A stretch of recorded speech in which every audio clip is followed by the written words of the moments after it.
The improvement of the intellect. Opening Spinoza's next book, we come at the outset upon one of the gems of philosophic literature.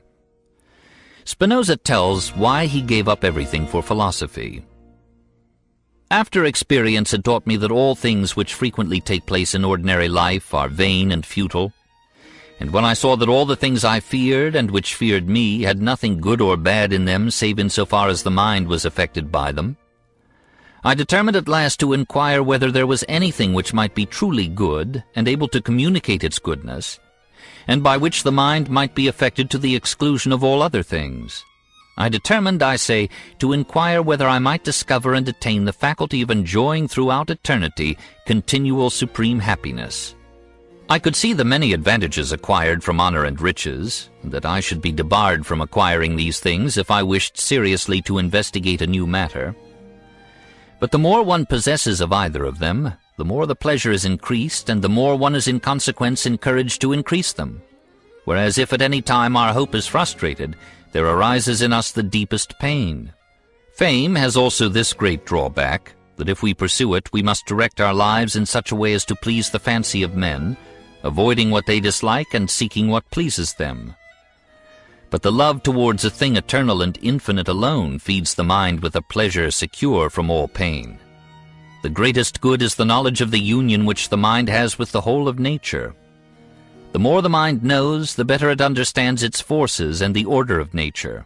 The more it understands its forces or strength, the better it will be able to direct itself and lay down the rules for itself.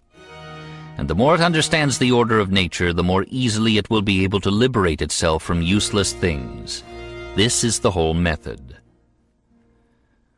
Only knowledge, then, is power and freedom, and the only permanent happiness is the pursuit of knowledge and the joy of understanding. Meanwhile, however, the philosopher must remain a man and a citizen. What shall be his mode of life during his pursuit of truth? Spinoza lays down a simple rule of conduct to which, so far as we know, his actual behavior thoroughly conformed. 1. To speak in a manner comprehensible to the people, and to do for them all things that do not prevent us from attaining our ends. 2. To enjoy only such pleasures as are necessary for the preservation of health. 3. Finally, to seek only enough money as is necessary for the maintenance of our life and health, and to comply with such customs as are not opposed to what we seek. But in setting out upon such a quest, the honest and clear-headed philosopher comes at once upon the problem. How do I know that my knowledge is knowledge, that my senses can be trusted in the material which they bring to my reason, and that my reason can be trusted with the conclusions which it derives from the material of sensation? Should we not examine the vehicle before abandoning ourselves to its directions? Should we not do all that we can to perfect it? Before all things, says Spinoza, Baconianly, a means must be devised for improving and clarifying the intellect. We must distinguish carefully the various forms of knowledge and trust only the best. First, then, there is hearsay knowledge, by which, for example, I know the day of my birth. Second, vague experience, empirical knowledge in the derogatory sense, as when a physician knows a cure not by any scientific formulation of experimental tests, but by a general impression that it has usually worked. Third, immediate deduction, or knowledge reached by reasoning, as when I conclude to the immensity of the sun from seeing that in the case of other objects, distance decreases the apparent size.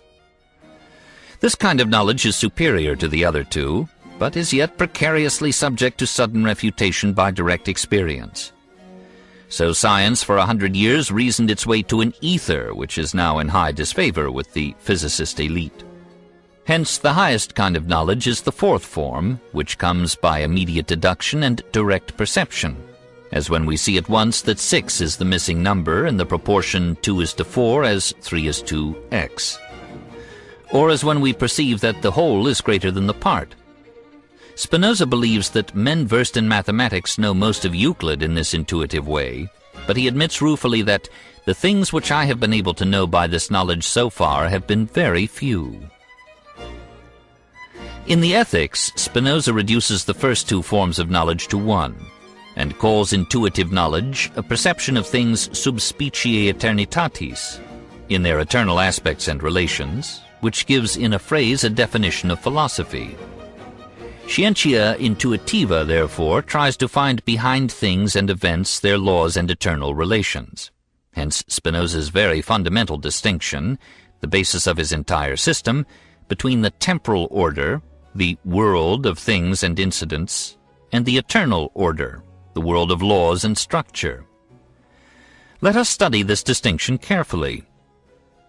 It must be noted that I do not understand here by the series of causes and real entities a series of individual mutable things, but rather the series of fixed and eternal things.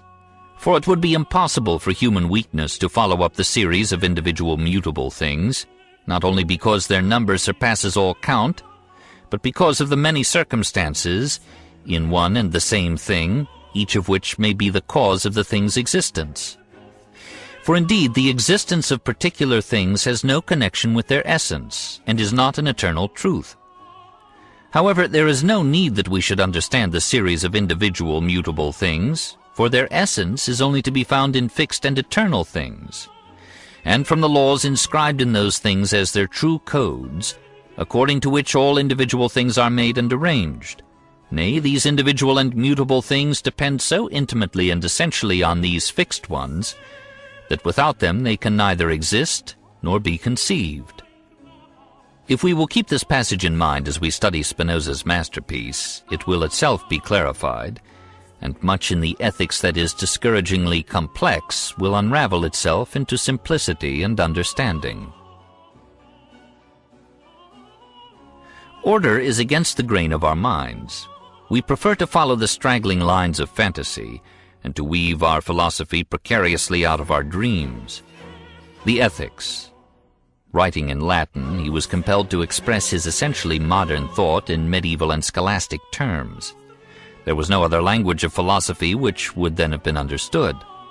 So he uses the term substance, where we should write reality or essence, perfect, where we should write complete, ideal for our object, objectively for subjectively, and formally for objectively. Nature and God. Metaphysics, as William James said, is nothing but an attempt to think things out clearly to their ultimate significance, to find their substantial essence in the scheme of reality, or, as Spinoza puts it, their essential substance, and thereby to unify all truth and reach that highest of all generalizations which constitutes philosophy. Science itself, which so superciliously scorns metaphysics, assumes a metaphysic in its every thought. It happens that the metaphysic which it assumes is the metaphysic of Spinoza. There are three pivotal terms in Spinoza's system: substance, attribute, and mode. A mode is any individual thing or event, any particular form or shape, which reality transiently assumes. You, your body, your thoughts, your group, your species, your planet are modes. All these are forms, modes, almost literally fashions, of some eternal and invariable reality lying behind and beneath them. What is this underlying reality?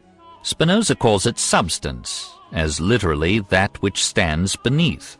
Substance does not mean the constituent material of anything.